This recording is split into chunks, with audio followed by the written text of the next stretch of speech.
Viver o verdadeiro evangelho, ter uma vida realmente fundamentada na palavra doce do nosso Senhor Deus, só pode acontecer de uma forma: se nós nos tornarmos cópias de Jesus.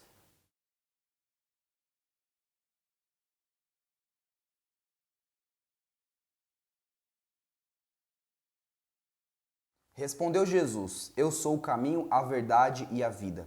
Ninguém vem ao Pai a não ser por mim. Ou seja, ninguém vem ao Pai, que no caso é Deus, a não ser por meio de Cristo. Cristo, ele antecede a nossa relação com o Pai, que é Deus. Nós precisamos entender que o nosso relacionamento com Cristo, que a forma como nós nos relacionamos com Ele, a forma como nós o enxergamos, irá determinar o nosso relacionamento com Deus, irá determinar a nossa caminhada com Deus. E quando Ele diz que Ele é o caminho, Ele está apontando que Ele, o trajeto, a direção, o caminho para seguirmos a vida está nele. E quando Ele diz que Ele é a verdade, isso mostra que as suas palavras são verdadeiras, que não existe nenhuma outra verdade além de Cristo. E quando Ele diz que Ele é a vida, bom, Jesus traz vida em nós. As suas palavras são de vida eterna, então precisamos dar ouvidos às suas palavras. Em cima disso, eu quero falar também aqui um texto que temos em 1 Coríntios capítulo 11, versículo 1. Tornem-se meus imitadores, como eu sou de Cristo. Este é o tema central dessa palavra. Nós precisamos nos tornar cópias de Cristo. Você sabe o significado da palavra cristão? Significa pequenos cristos. Ainda que o significado de pequenos cristos pode ser que nós estamos ainda em formação, nós não estamos ainda como Jesus Cristo, mas nós temos o DNA dele, nós temos o caráter dele moldado em nós. Estamos crescendo, evoluindo diante daquilo que Jesus é. Então, para caminharmos com o Senhor verdadeiramente, para entendermos a verdadeira realidade de um cristão, nós precisamos agir como Jesus, precisamos ser como ele e conhecê-lo mais. E em cima disso, eu quero ressaltar algumas características de Jesus extremamente importantes que vão te impulsionar a se tornar mais parecido com Ele.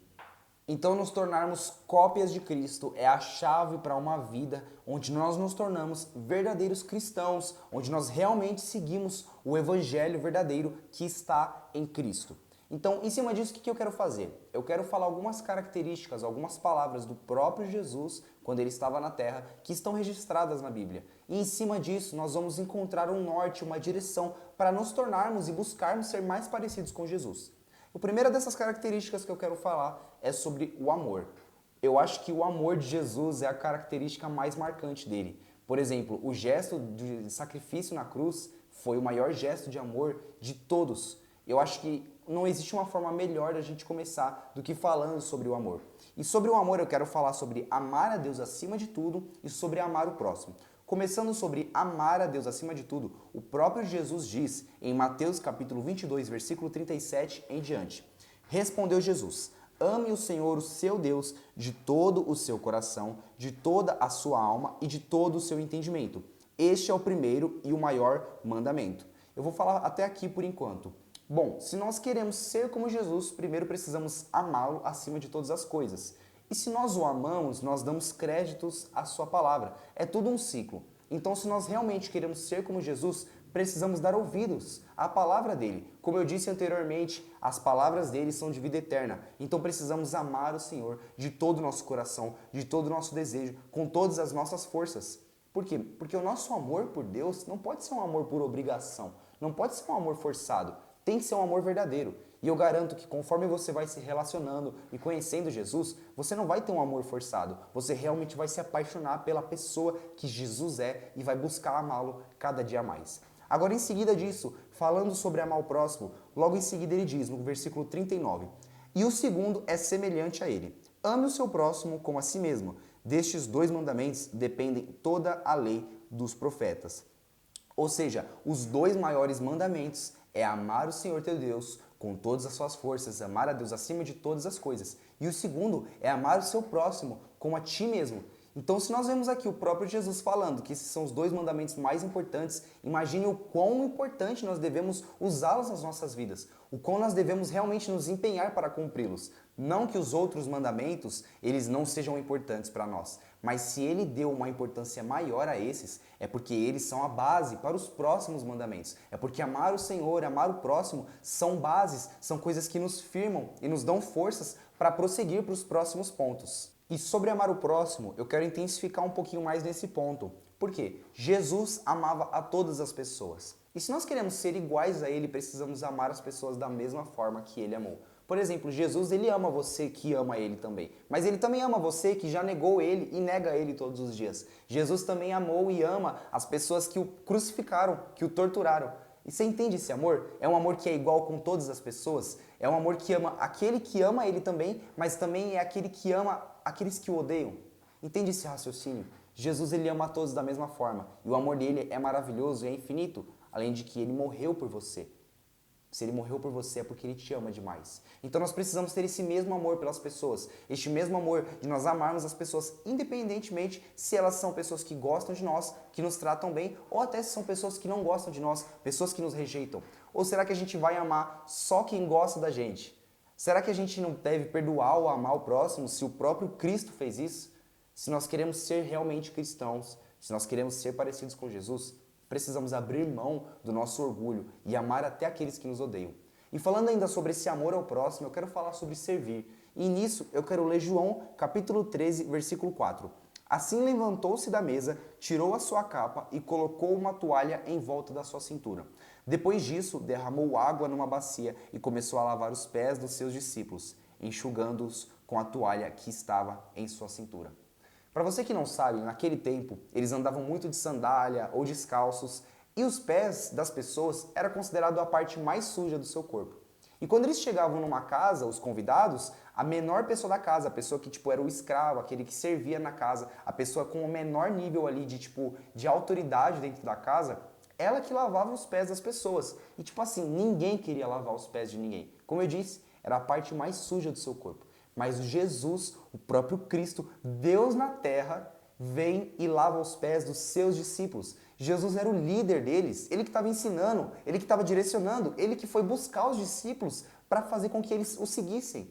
Mas Jesus se colocou nessa mesma posição que ninguém queria para servir e lavar os pés dos discípulos. Então, isso é algo até estranho. Muitas pessoas devem achar, como assim? O próprio Deus na terra lavando os pés dos discípulos? Então, assim, a gente tem que fazer isso que Jesus fez. Servir.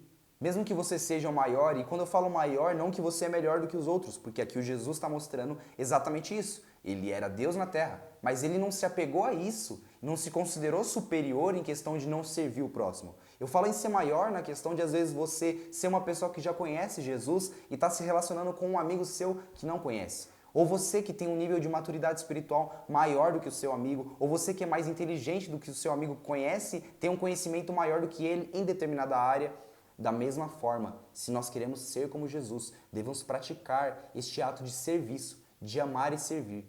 Não importa a ocasião, nós precisamos servir as pessoas, porque foi isso que Jesus fez. E se Jesus fez isso, nós devemos fazer também. E eu quero falar também sobre essa humildade que Jesus teve aqui, porque ele estava ensinando sobre serviço e humildade. Como eu falei, né? Ele era o Deus na terra e mesmo assim estava fazendo a tarefa que o menor da casa fazia, a tarefa que ninguém queria fazer. E esse texto que eu vou ler agora combina muito com o que eu estou falando. Filipenses capítulo 2, versículo 5 em diante, seja a atitude de vocês a mesma de Cristo Jesus. Ou seja, ele já começa falando para a gente ter a mesma atitude de Cristo Jesus. Já é mais um indício da importância que nós devemos dar em ser iguais a Jesus. Vamos lá, continuando. Que embora sendo Deus, não considerou que o ser igual a Deus era algo a que devia apegar-se. Olha só, mas esvaziou-se a si mesmo, vindo a ser o quê? Servo, tornando-se semelhante aos homens e sendo encontrado em forma humana. Humilhou-se a si mesmo e foi obediente até a morte e morte de cruz. Cara, se o próprio Jesus, que era Deus, como eu já falei, não se apegou nisso e veio, se humilhou e serviu, por que a gente vai deixar o nosso orgulho nos mover e não vamos nos render a esse mesmo nível de serviço e de humildade de Jesus em nossas vidas? Se nós vamos ser iguais a Jesus, precisamos ser humildes, como ele foi também. E uma outra coisa que nós devemos fazer para seguir um caminho onde nós somos parecidos com Jesus é abandonar os nossos desejos. Em cima disso eu quero ler Gálatas capítulo 2, versículo 20. Fui crucificado com Cristo. Assim, já não sou eu quem vive, mas Cristo vive em mim. A vida que agora vivo no corpo, eu a vivo pela fé, no Filho de Deus, que me amou e se entregou por mim. Então esse versículo aqui, ele está falando exatamente sobre a gente não viver mais para nós mesmos e sim viver para Cristo. E ele ainda diz, né? A vida que agora vivo no corpo, porque você ainda vive com o seu corpo, você ainda vai ter que enfrentar alguns desejos que você abandonou. Mas você não vive mais pela natureza da carne, você não vive mais pelo pecado. Você vive o quê? Pela fé no Filho de Deus. Lucas capítulo 9, versículo 23 diz o seguinte: Em seguida dizia a todos: Se alguém quer vir após mim, negue-se a si mesmo, tome cada dia a sua cruz e siga-me. Aqui Jesus está falando sobre aqueles que querem segui-lo, sobre aqueles que querem ir com ele, querem segui-lo, querem acompanhar todo o caminho e toda a trajetória dele. Mas olha a orientação que ele dá, da gente negar a nós mesmos, tomar a nossa cruz. E aí sim que a gente vai poder segui-lo. Eu quero dar uma ressalva a essa parte onde ele fala sobre negar a nós mesmos. E é exatamente o que eu li em Gálatas. Negar a nós mesmos é negar os nossos desejos, é negar as nossas vontades, negar aquilo que nós queremos fazer. Porque a verdade é que nós, como seres humanos, nós temos desejos que não estão de acordo com a palavra do Senhor. Não que em nós só habita o mal, mas a verdade é que a maioria das coisas que habitam em nós são desejos e pensamentos maliciosos, vingativos, cheios de raiva e cheios de coisas completamente opostas à palavra de Deus. Nós precisamos abandonar isso, deixar isso para trás. E como você percebe, eu falo abandonar os nossos desejos e não matá-los. Enquanto nós estamos aqui em carne, nós ainda teremos que lutar contra esses desejos, ainda teremos que lutar contra as nossas próprias tentações. Mas nós não vivemos mais para isso, nós abandonamos e agora vivemos pela fé. E eu quero até dar um destaque aqui, que o próprio Jesus, ele veio como homem e ele foi tentado em todas as áreas. Mas olha só, Jesus venceu. Jesus foi tentado no deserto pelo próprio Satanás quando estava em jejum, mas Jesus venceu. Por quê? Porque ele é Jesus, o Espírito Santo habitava nele. E ele habita em nós também. Nós somos filhos de Deus. E a palavra de Deus diz que Jesus ele fala: No mundo tereis aflições, mas tende bom ânimo, porque eu venci o mundo. Ou seja, ele foi provado, ele foi tentado, mas ele venceu. Mas olha só o que diz também em 1 João capítulo 5, versículo 5. Porque todo que é nascido de Deus vence o mundo. E essa é a vitória que vence o mundo, a nossa fé. Então, se Jesus venceu as provações, venceu as tentações, venceu as lutas, nós que somos como Ele, buscamos ser como Ele, também podemos vencer. Então, que possamos cada dia mais nos esforçar para abandonar e deixar de lado aquilo que nós queremos e nos submeter ao que Ele quer, porque nós vamos vencer. E agora o ponto que eu quero falar para a gente fechar esse vídeo é sobre caminhar com Ele. Na verdade, caminhar com Jesus, quando eu falo isso, eu quero dizer sobre a gente se relacionar com Ele, da gente ter uma vida de devoção mesmo. E vou te dizer uma coisa, esse é o ponto essencial, esse é o ponto principal.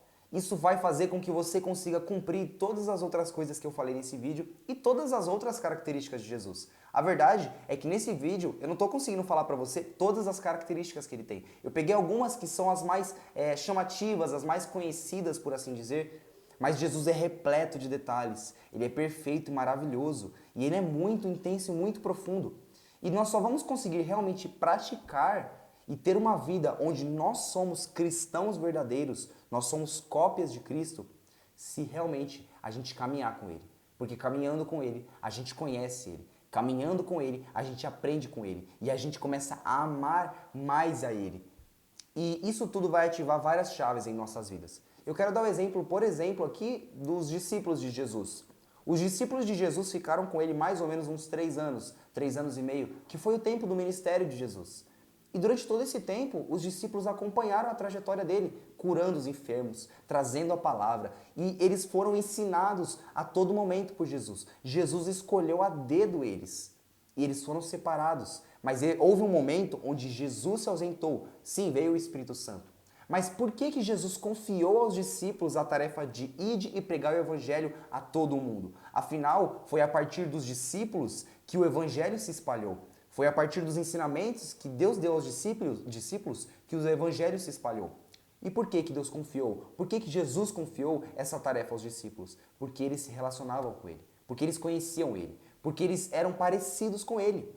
O próprio Pedro, quando ele nega Jesus, a multidão acha que ele conhece Jesus porque Pedro parecia. Eles falam que Pedro parecia Jesus pela forma como ele falava. Ou seja, eles estavam parecidos com Jesus na forma como andavam, na forma como falavam. E porque eles deram ouvidos aos ensinamentos do Senhor Jesus, se relacionaram com ele, depois que Jesus se ausentou, os discípulos conseguiram cumprir o propósito que eles tinham para as vidas deles. E viver uma vida de devoção com o Senhor é extremamente importante. Nós precisamos conhecê-lo. E quando nós conhecemos Jesus mais de perto, nós começamos a amá-lo tanto e ficamos tão parecidos com ele. O que eu quero te incentivar aqui hoje é realmente uma reforçada para você começar a buscar mais o Senhor, para você ter realmente uma vida de devoção. E eu quero ler aqui João capítulo 4, versículo 24. Deus é espírito e é necessário que os seus adoradores o adorem em espírito e em verdade. O Senhor não está em busca da adoração em específico. Ele está em busca dos adoradores, os verdadeiros adoradores, que o adoram em espírito e em verdade. Então o Senhor, Ele quer você. A adoração do verdadeiro adorador é uma consequência, mas o Senhor quer você e o seu coração alinhado com o dele. É isso que o Senhor quer. Se você parar para ler a Bíblia, você vê desde o início, desde quando tinha Adão até Apocalipse, todo momento, o que é? É Deus tentando se relacionar com o ser humano. É Deus querendo relacionar com o ser humano e o ser humano muitas vezes o negando e o ignorando. Mas se você for dar uma olhada nos exemplos da Bíblia, o que você percebe? Aqueles que realmente se submeteram à vontade do Senhor, aqueles que realmente se aproximaram do Senhor, que se relacionaram com Ele, fizeram coisas maravilhosas, cumpriram coisas incríveis nessa terra. E esse é o chamado de nós para as nossas vidas. E para finalizar aqui, eu quero ler Filipenses capítulo 2, versículo 16. Retendo firmemente a palavra da vida. Assim, no dia de Cristo, eu me orgulharei de não ter corrido nem me esforçado inutilmente. Falando em cima desse versículo, eu quero dar um exemplo, por exemplo, quando na Bíblia fala sobre é melhor dar do que receber.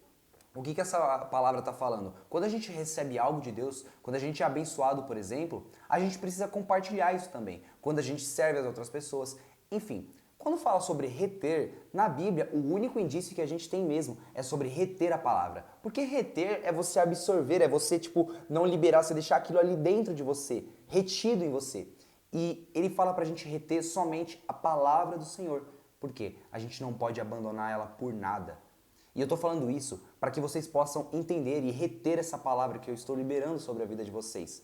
Da gente tentar ser igual a Jesus. Sabe, você não precisa agora ser igualzinho a Ele, mas busque isso. Seja o objetivo da sua vida isso. Porque senão, olha o que diz no final desse versículo. Assim, no dia de Cristo, eu me orgulharei de não ter corrido nem me esforçado inutilmente. Já pensou se chega no final da sua trajetória? Você teve sim uma vida com Deus, você provou de experiências, mas você não buscou verdadeiramente ser igual a Jesus. Você viveu uma vida de cristão o tempo inteiro, mas não foi realmente um cristão, não foi realmente um pequeno Cristo. Já pensou como deveria ser muito ruim se isso acontecesse?